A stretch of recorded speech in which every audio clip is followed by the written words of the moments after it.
dito ka muna titira. Hanggat maaari, hindi ka muna pwedeng lumabas nang hindi namin nalalaman. May 4 na PSGs kung kinakailangan mo talagang lumabas. Marami tayo ditong kasambahay. Pero ang magiging personal assistant mo ay si Chona.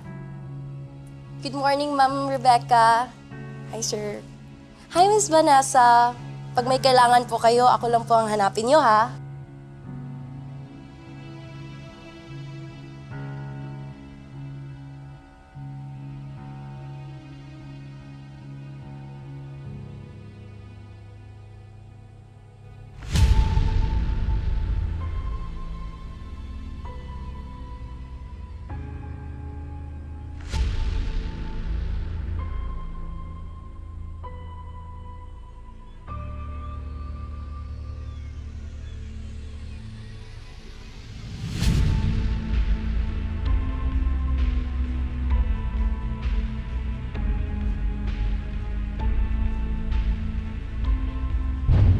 Wala po ba tayong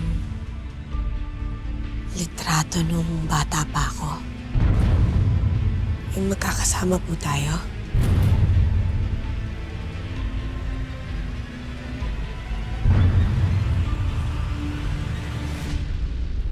Anak, dati kasi dito umuwi ang papa mo nung senator pa siya.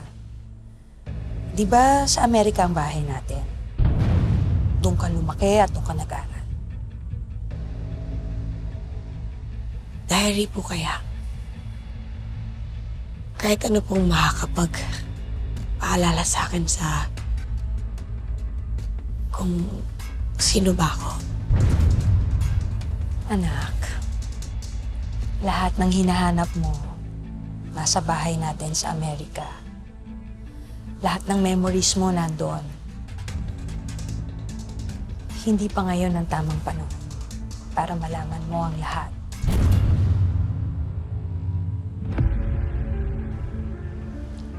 Anak, o nga pala, sabi ng doktor, hindi ka pwedeng biglayin. Para ipilit na ipakita sa'yo at sabihin sa'yo ang alaala mo. Basta, makinig ka sa amin at magtiwala ka lang. Okay?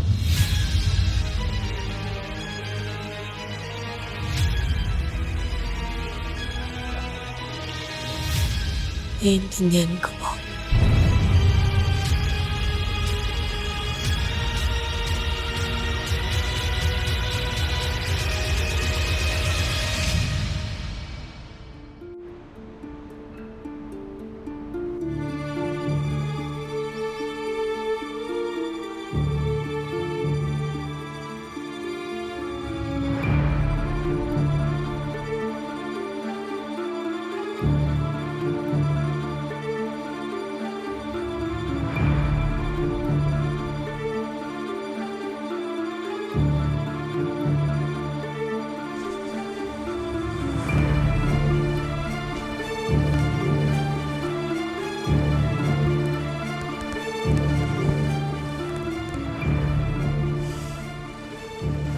Ito ang buhay natin, anak. Marangya at makapangyarihan tayo. Kaya dapat umayos ka rin na kapareho namin.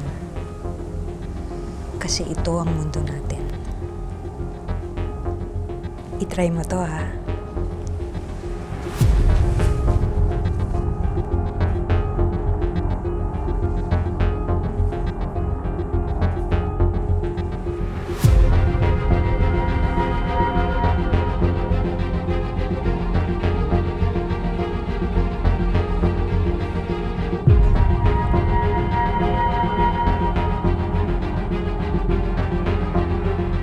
So this is how you do the proper walk. I'm gonna walk first, okay?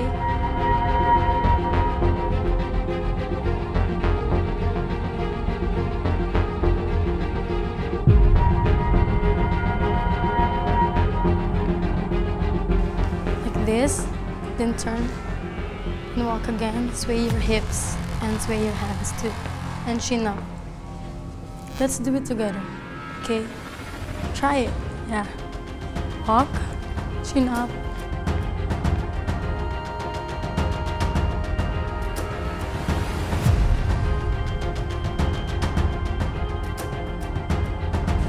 Try it.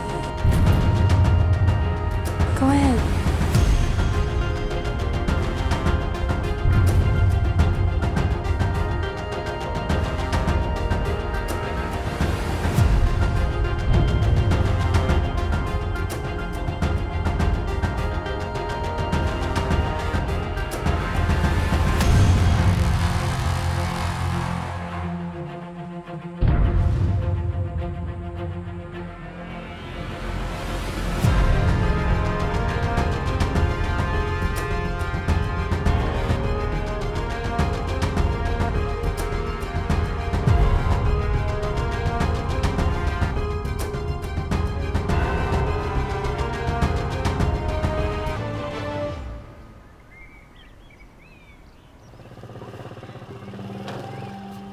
Dito po ba lumaki si Kuya Elias?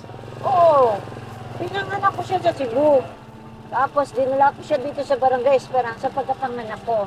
Tapos dilipat kami ng Palangga, Kalaunan.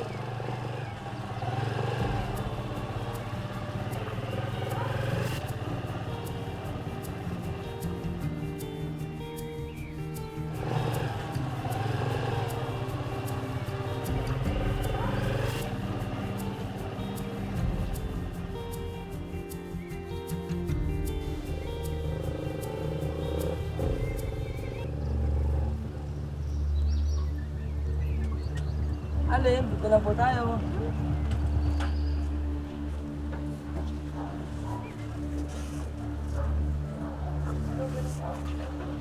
Kuya, sigurado ka bang ito yung 23 Ilang-Ilang Street? Opo, patok nga ang kalye na to dahil dyan sa Red Kisses Bar na yan. Ang dami nga pumipila mga lalaki dito para mag-happy-happy dyan. May beer house sa bahay ng tatay namin? Beer house sa bahay ng kuya ko? Opo, ang dami pumipila dyan na lalaki. Ay, kuya, bayad ko. Salamat po. Uy,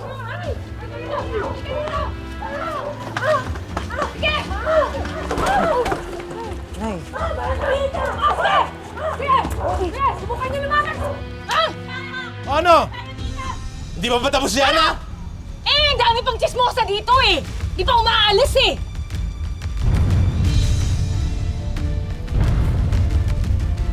Alma?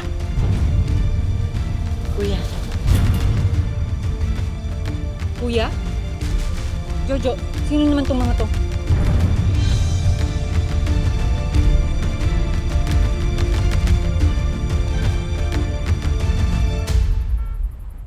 Nabanggit niyo po noon na magbibigay kayo sa aming mga businessmen na kaalyado ninyo ng proteksyon sa negosyo.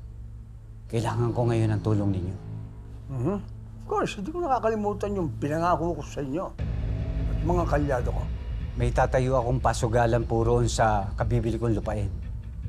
Ang mga magsasakang nakatira roon, nagpo-protesta po sila sa isinasagawang pagpapalaya sa kanila ng militar.